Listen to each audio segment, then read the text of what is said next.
The following garage door tune-up tip is brought to you by AAA Door Guys. The shaft had too much play. Look what happened today. Hey, AAA Door Guys. Garage door tune-up tips.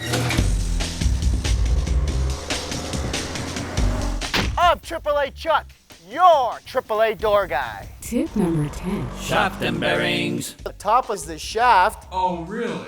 Aligned with the bearing plates, which keeps the shaft locked in place and safe. Oh! Shaft fitting tight, moving nicely and freely. Shaft and bearings. We have 10 tips in total to tell you about. Learn more about your garage door in our AAA Garage Door Tune-Up video. Be sure to visit us online. Hey, AAA Door Guys. No garage doors were harmed during the filming of this garage door tune-up tip. In fact, we saved a few.